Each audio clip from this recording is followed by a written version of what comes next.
The Secret Science Behind Miracles. Chapter 22. The Practical Use of the Magic of the Miracle. And this is the last chapter in this book. After this book, I'm going to be reading a book called The Huna Code in Religions, also by Max Freedom Long. So I'm looking forward to that. This is chapter 22 now. The first stage, that of investigating the ancient Huna system, is nearing its close. Little more can be done to further the knowledge of it and to check out the conclusions already tentatively reached until news of the investigation has spread and interest has been aroused so that experimental groups can begin work. Individuals may begin work by themselves and develop the ability to accumulate high charges of low voltage vital force and then transfer it with thought forms of healing to those to be healed. Almost anyone can learn how to use this low magic. To learn to use the high magic, one has to get rid of hindering complexes, and this is difficult to do for oneself. This difficulty will be best met by group work, in which one person assists another to unlock the path of contact with the high self. Of course, one can skirt around his own sin or guilt complexes and try for contact. Or, and this is a way open to all, the decision may be made as to just what is wanted, the prayer formulated and then repeated frequently, with the command held over the low self to give the prayer and low mana to the high self when automatic contact is made during sleep. It is a slow method, but better than the blind prayer offered without an understanding of its mechanism or of the high self. Unfortunately, there are no kahunas left to whom we can turn at this late date for healing. We will have to develop our own healers, and this will take organization and the selection of those naturally gifted for the work of experimenting. Whether we act swiftly or tardily depends on ourselves. There are many who cannot wait too long for healers to become trained, and love and mercy urge speed. For these, however, there is hope, and for their use I offer here in ending my report of the ancient science of Huna these suggestions. If one aspires to daily practice to learn to contact the high self, there are several things which will be of great help. The first of these is the daily reading of writings which will bring before one the desirability of the undertaking and its complete possibility of success. We must never forget that we are creatures of massive mental habits. We get into the habit of thinking certain things in certain ways and have to pull ourselves up by the bootstraps to prevent the habits from making us give up the practice before the first week is out.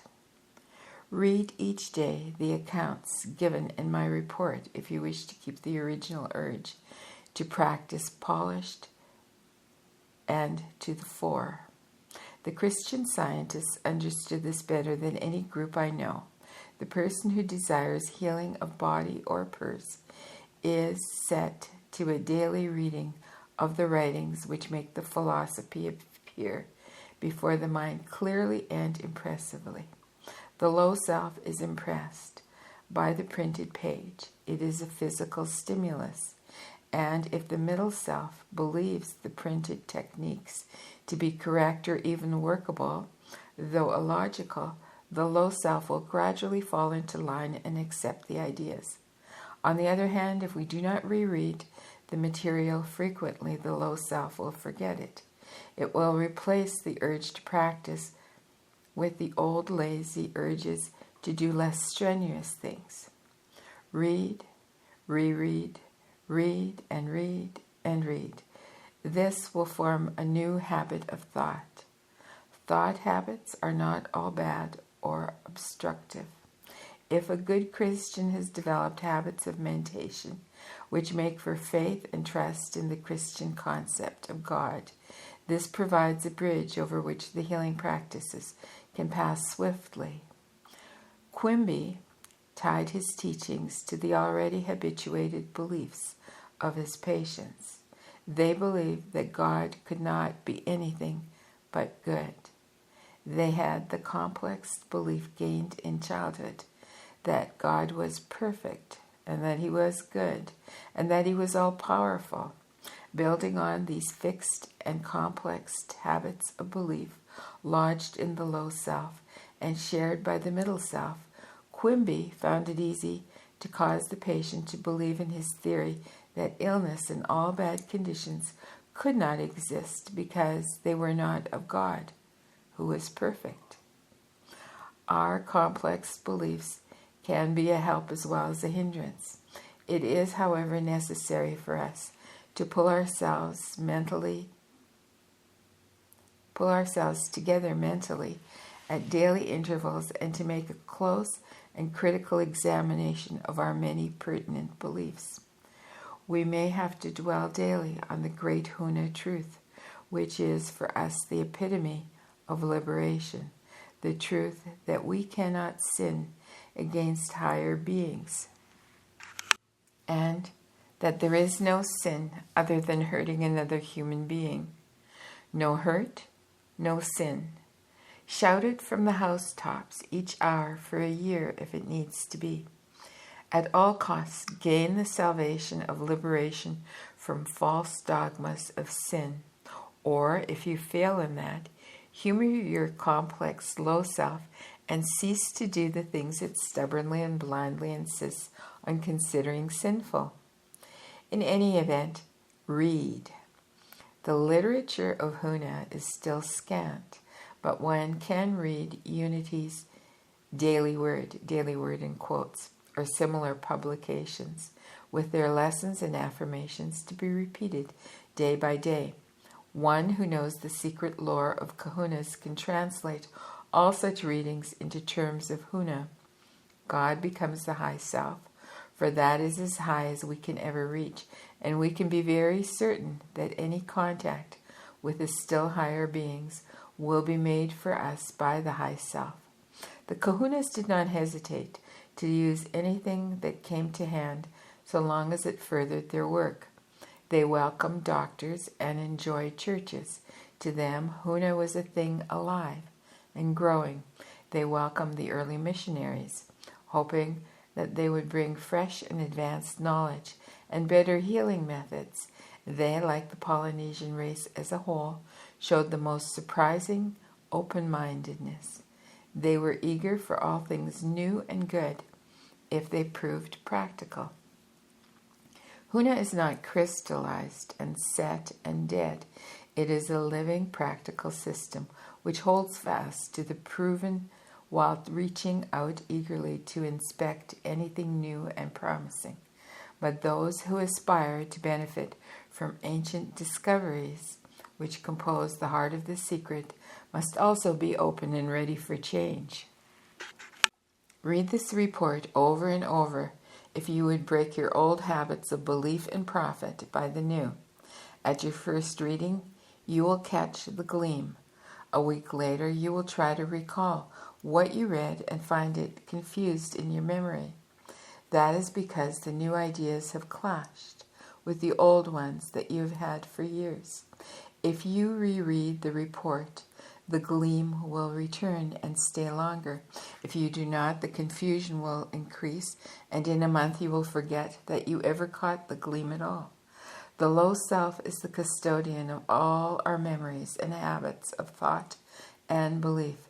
It stores all our memories and thoughts in its low, shadowy body and presides over them stubbornly and illogically.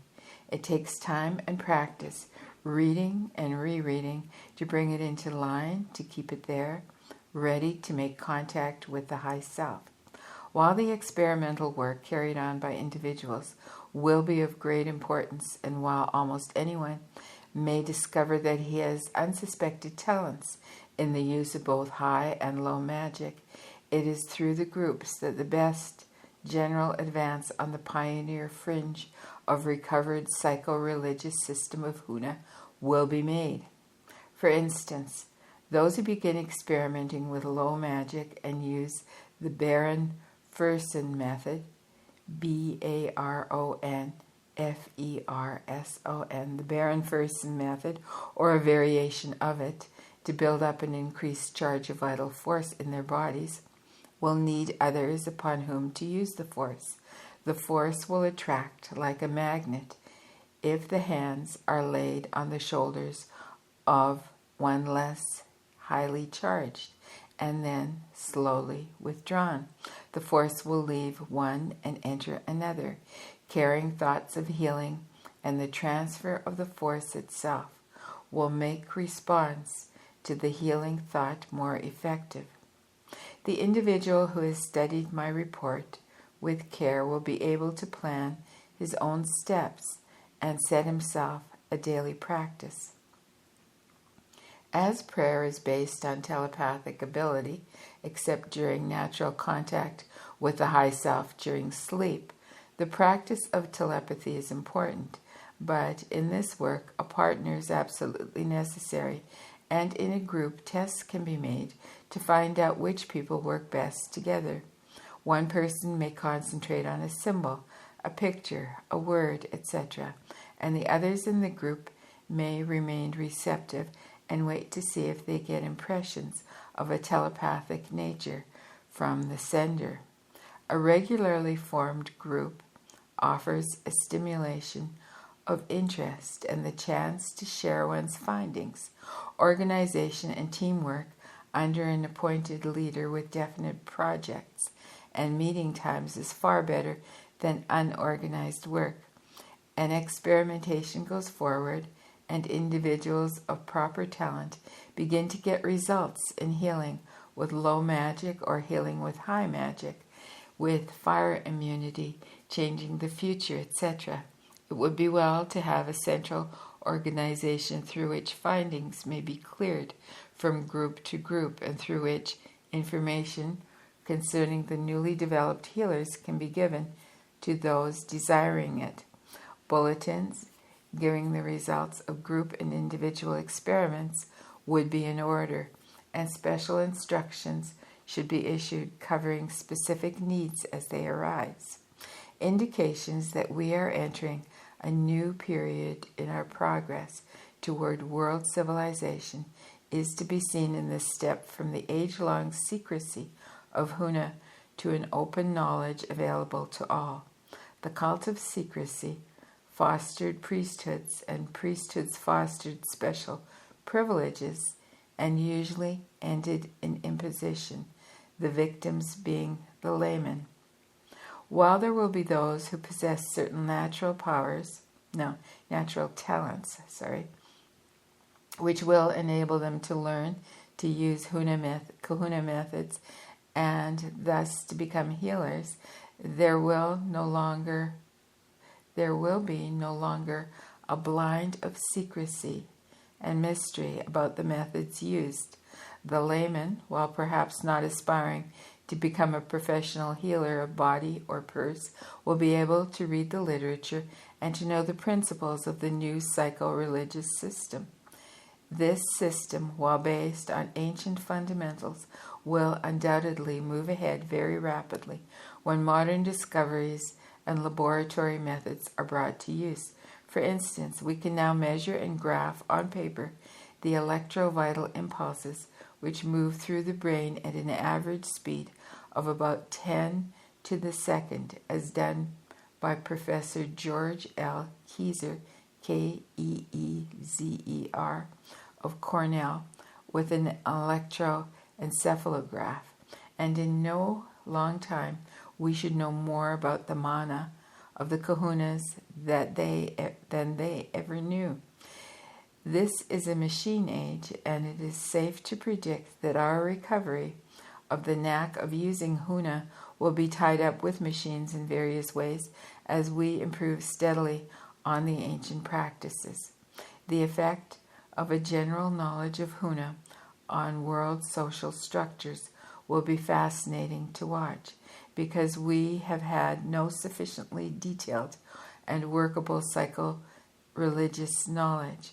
We have had no way of unifying our ideas of these subjects. With Huna acting as a criterion and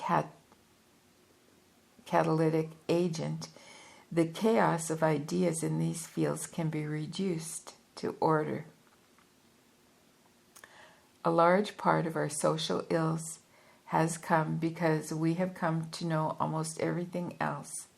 The lost science of psychology, with its smaller element of religion, was not recovered after the Dark Ages, as was the knowledge of mathematics, physics, and astronomy. With these early beginnings made possible the swift building of a machine civilization. Let me start the sentence again. These early beginnings made possible the swift building of a machine civilization, but left a painful void where there should have been a workable knowledge of man and his elemental parts, powers, and associations in physical life and after physical death. Without the science of psycho-religion, we have lived as animals in a way, prating about high ideals and brotherhood, but unable to do anything about it because we could not understand ourselves. We have not known what we were, why we were here, or where we were going. In other words, this department of life has been and is disorganized and jumbled.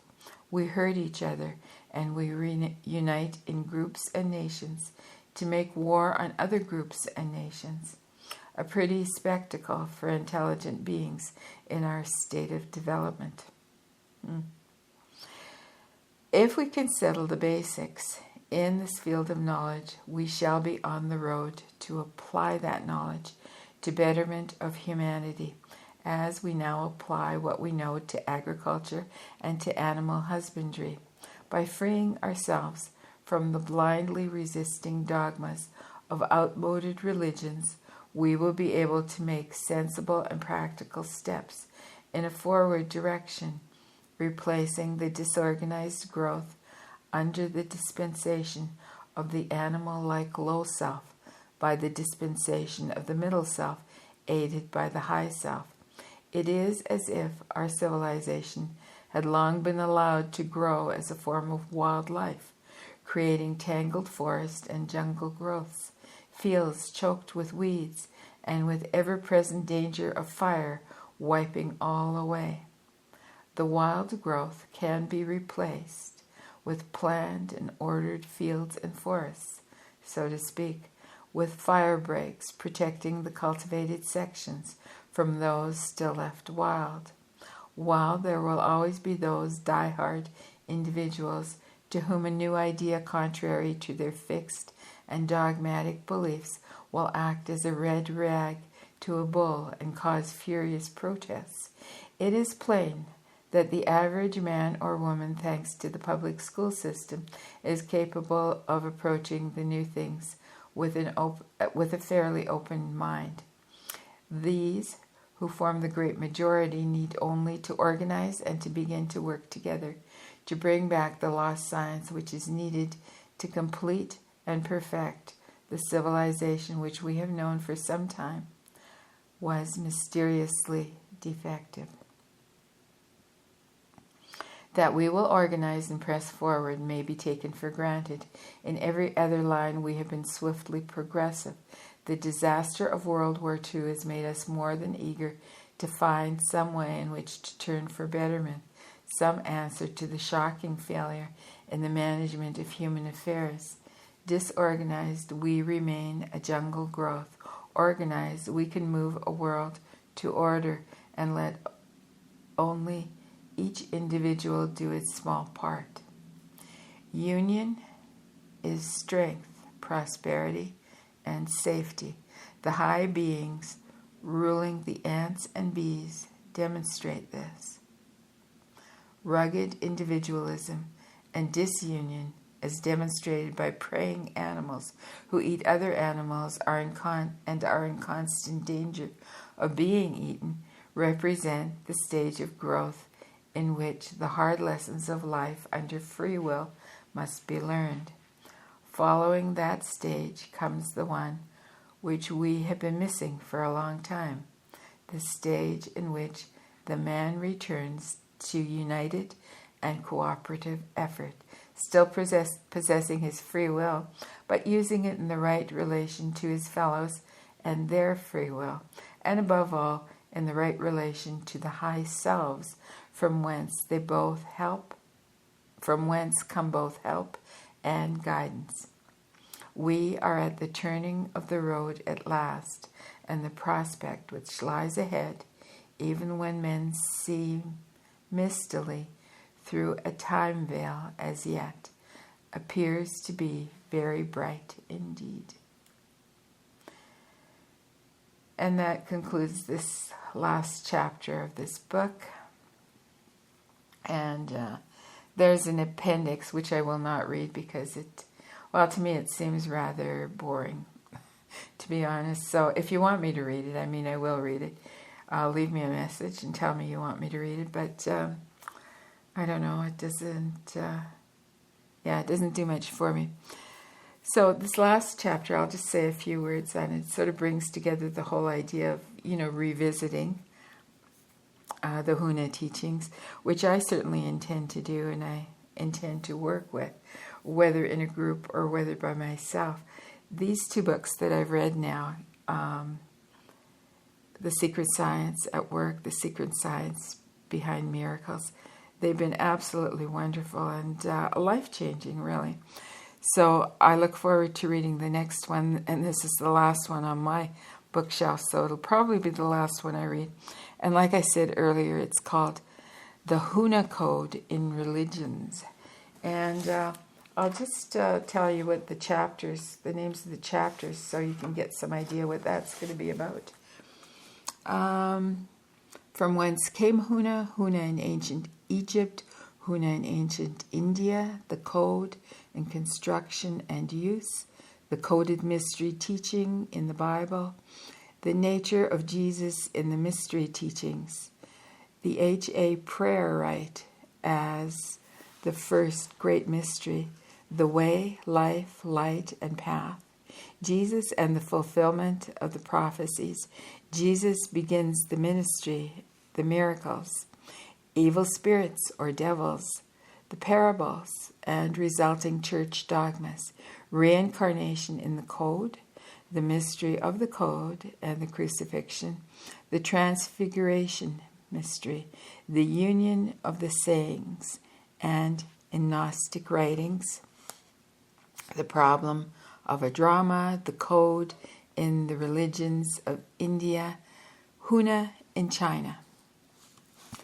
And that's it. And that book, again, is by Max Freedom Long, and I look forward to reading it. So I hope you'll join me there. And let me know what you're thinking. Let me know if, in the comments, maybe if, these books are resonating with you. I hope so. Till soon.